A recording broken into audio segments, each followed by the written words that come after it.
You know, a single miscalculation, a split-second decision in the middle of the night, sometimes that is all it takes to push two nations from a really tense standoff to the very brink of war. And in the winter of 2026, the entire world was holding its breath as the United States and Iran played this dangerous game of chicken in the Arabian Sea. So we're going to break down exactly how this whole confrontation unfolded. Okay, so let's set the scene. It's February 3rd, 2026. We are deep in international waters, about 500 miles off the coast of Iran. And right there, the USS Abraham Lincoln, this 100,000-ton symbol of American military power, is just slicing through the ocean. It's the flagship of what the White House themselves called a massive armada. And let me be clear, its presence here, it is no accident. It's a message. And then the incident. U.S. Central Command puts out this statement, and the language they use is just cold. It's precise, and it's absolutely chilling.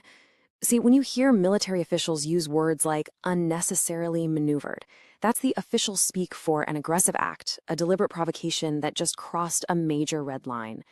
This one sentence, this is what sets the stage for everything that comes next. So here's how it all went down, and it happened fast. First, an Iranian Shahed 139 drone gets way too close to the carrier. The response is immediate. A cutting-edge F-35 C fighter jet launches and just neutralizes the threat with precision. But it doesn't stop there. Just hours later, the harassment shifts to a civilian target, a U.S.-flagged tanker.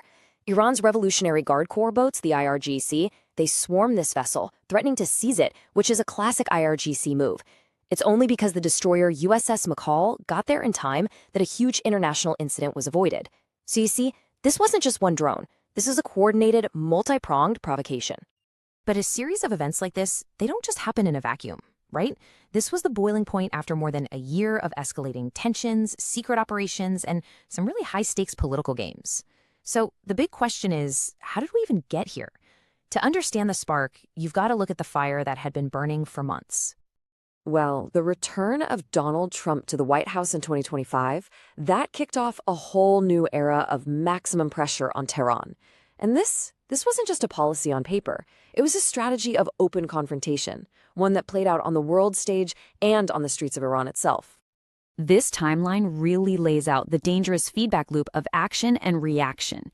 It all starts inside Iran in late 2025. Massive protests erupt against the regime. The government's response, it's brutal. Thousands are killed. This internal crackdown then triggers an external reaction from Washington. President Trump sends his massive armada as a show of force. Tehran, feeling backed into a corner, responds with its own military provocations, those very drone and boat swarms we just talked about. And yet, get this, underneath all this public posturing, a secret gets out. Back-channel talks are happening. It was diplomacy at gunpoint. But you know, to really understand the mindset of both sides in 2026, we have to rewind a little further, to a single event that completely rewrote the rules of the game. An operation that was, for Iran, a devastating, shocking wake-up call. Operation Midnight Hammer. Now, this wasn't just another bombing run, not even close. As you can see, this was a complex, multi-layered assault. It combined physical strikes from stealth aircraft with incredibly sophisticated cyber warfare that literally blinded Iranian radar systems. The goal wasn't just to, damage a few buildings. It was to surgically remove the very heart of Iran's nuclear program. And just look at this target list. This was not random. They hit the enrichment centers, sure, the factories building the centrifuges, but they also went after the program's brain trust. They targeted key technical units, high-ranking IRGC commanders who were overseeing the whole thing, and even the top nuclear physicists and engineers. This whole operation was designed to be a generational setback, wiping out not just hardware, but irreplaceable human expertise. In this was the public declaration from the White House right after it happened. President Trump announced that Iran's program was, quote, effectively buried. It was a statement of victory, a signal to the entire world that his administration was not bluffing and would use overwhelming force to stop a nuclear Iran. This operation, Operation Midnight Hammer, is the shadow that hangs over every single decision made in 2026. Which brings us right back to the present moment in our timeline. With the memory of Midnight Hammer still fresh and an American carrier strike group basically parked in the Arabian Sea, negotiators from both sides are meeting in Oman. But this isn't your typical diplomatic summit. No, this is a negotiation where the barrels of guns are polished and pointed at each other. And this table just perfectly captures the massive gap between the two sides. The US wants this huge grand bargain. They want to bundle everything together: the nuclear program, the ballistic missiles, Iran's network of regional proxies, the whole shebang. Iran, on the other hand, wants to keep the focus narrow, rejecting what it calls excessive demands and insisting on negotiations free from threats, which is, almost impossible given the military reality. They are fundamentally talking past each other. So why does any of this matter to the rest of us? Well, here is the one number you have to know: 20%.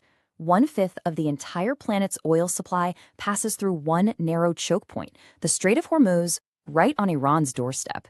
It is the world's most critical energy artery, period. And this chart really shows you the economic stakes.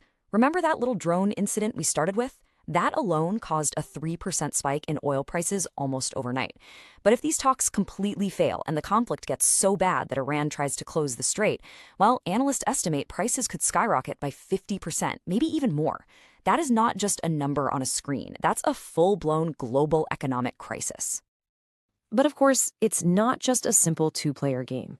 You've got the US under Trump's peace through strength philosophy. You've got Iran's leadership, which is this delicate balancing act between President Pezeshkian's more reformist talk and Supreme Leader Khamenei's hardline stance. You've got the IRGC, the troublemakers on the ground. And then you have all these other forces: regional mediators like Oman trying to keep things calm, and global powers like China and Russia who have their own big interests in the region. So what's the bottom line here? The bottom line is we are at a crossroads. The talks in Oman, the military flexing in the Gulf, it's all coming to a head.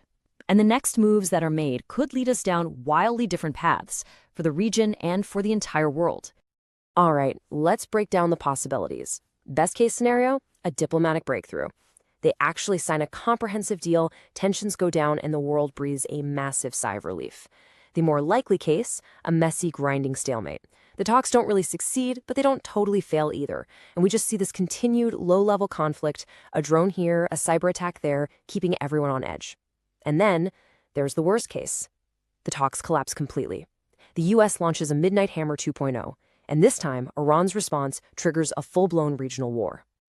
And look, it's really easy to see this as some far-off problem, right? But don't make that mistake. When 20% of the world's oil is at risk, the shockwaves are felt everywhere. From the gas pumps in Durgapur to the stock markets in DC, a conflict in the Strait of Hormuz has a direct impact on your wallet, your job, and your security. This is a global story with very local consequences for every single one of us. So we end with the ultimatum, reportedly delivered by President Trump himself. Iran, time to deal or face consequences. The talks in Oman are the deal. Operation Midnight Hammer, that was a taste of the consequences. The question that is now hanging over the entire world is a simple and frankly a terrifying one. What happens if they don't?